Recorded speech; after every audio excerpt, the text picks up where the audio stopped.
particularly appropriate that this event is being hosted by the Bannockburn House Trust, which is doing very valuable and important work in conserving and restoring Bannockburn House, because, as I'll describe, this elegant Jacobean mansion played quite an important role in the events surrounding the Battle of Falkirk Muir, which we're commemorating the 275th anniversary for today, as it served as the headquarters of the Jacobite leader that day, Prince Charles Edward Stuart.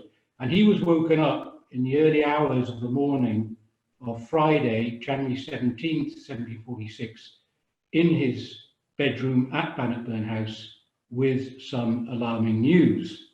It was reported that drums had been heard beating in Falkirk some miles away, and it was feared that this marked a call to muster by the Hanoverian government forces to attack his Jacobite army, who were at that time in no position to defend themselves, as they were scattered in barns, in farms, bothies, anywhere indeed that they could find shelter on a bitterly cold winter's night. So while his army assembled, he called a council of war of the senior officers, and his senior commander, Lord George Murray, was in complete agreement with the prince that they could not simply sit passively and wait for their enemy to attack. They were too vulnerable. They had to take action and take the initiative. And so they decided to advance. So if I could get the first slide, Ross, we can start the presentation. Thanks very much. So this talk draws on the account of the battle that I published in the 10th chapter of Reminiscences of a Jacobite, and on my guide to the battle, The Last Jacobite Victory. In undertaking research on the battle, I drew extensively on eyewitness accounts of men who fought there and on site visits to the battlefield, which remains much the same today as in 1746.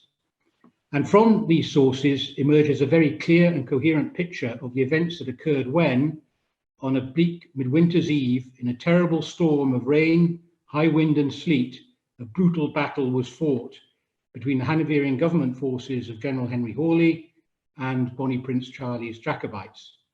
So second slide. The Jacobites decided to advance in two divisions. Their commanders that day are shown in this idealized representation, the soldiers of fortune, which can be seen today in the Howgate Shopping Centre in Falkirk. It shows the Prince in the centre with Lord George Murray on his right and Lord John Drummond on his left. Lord George commanded the Highland Infantry, while Lord John commanded the cavalry and the Irish pickets. Next slide. The plan of advance is shown in this slide. Lord John's cavalry division marched directly towards Falkirk through the Torwood, where it was clearly visible to the Hanoverians, while Lord George's Highland Infantry followed a route along lower ground where their advance was hidden from enemy scouts. The Jacobites hoped that the Hanoverians would mistake Lord John Drummond's column for the main corps of the Jacobite army, so that when the larger Highland division under Lord George advanced, it could outflank them unobserved. Next slide.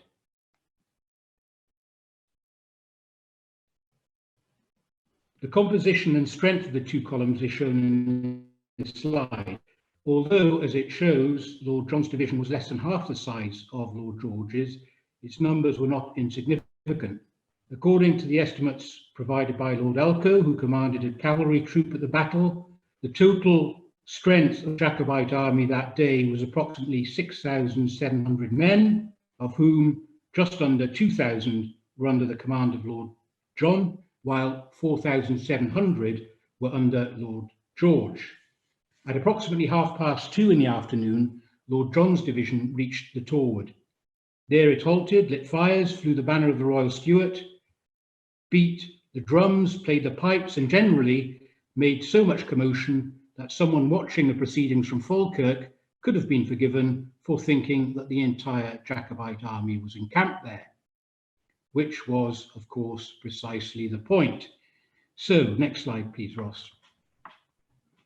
So what was this man, the Hanoverian commander, Lieutenant General Henry Hawley, making of all this at his headquarters at Callendar House? Contrary to the fears of the Jacobite High Command, Hawley had no immediate plans of attack.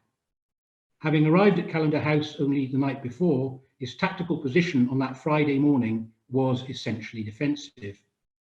He received regular reports from his officers on the advance of Lord John Drummond's division, but was sceptical as to whether the Jacobite advance was a prelude to a direct attack, and his principal concern was to counter a possible move outflanking his defending forces in Falkirk.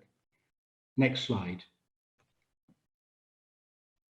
Hawley's perspective as intelligence reports came to him early that afternoon is shown in this slide. He believed that Lord John's division was the main Jacobite army.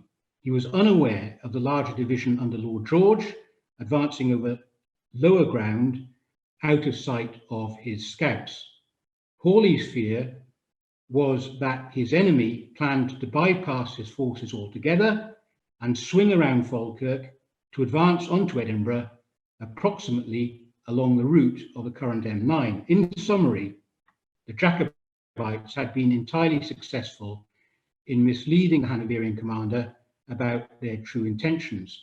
It was only after Lord George's Highland infantry had safely crossed the Carron Water that Hawley secured full intelligence on his enemy's movements and became aware that a larger column was advancing rapidly towards the southwest of Falkirk. His crack infantry regiments covering the road to Edinburgh were in completely the wrong position to counter this attack. So, what is he to do?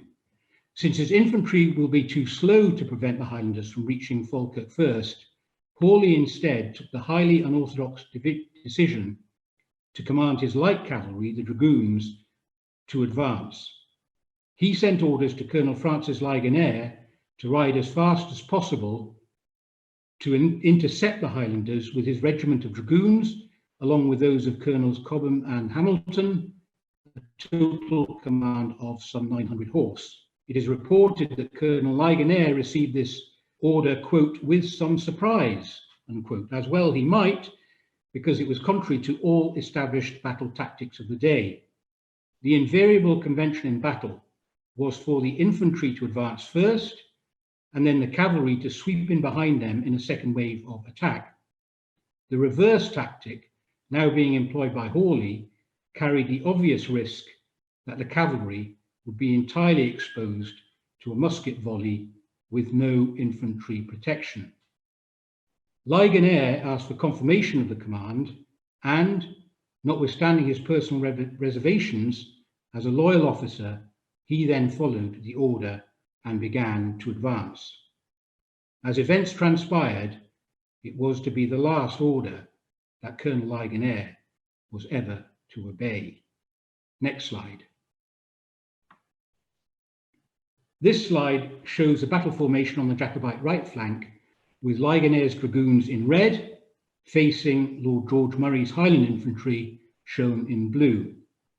Ligonier sought to draw the fire of the Jacobite infantry by parading in front of them at a sufficient distance to compromise the accuracy of their muskets. Lord George stood in front of his men and ordered them to hold fire until he gave the signal. Next slide. Imagine if you had been one of the officers or men of the Highland infantry standing behind your commander, Lord George Murray, at that moment.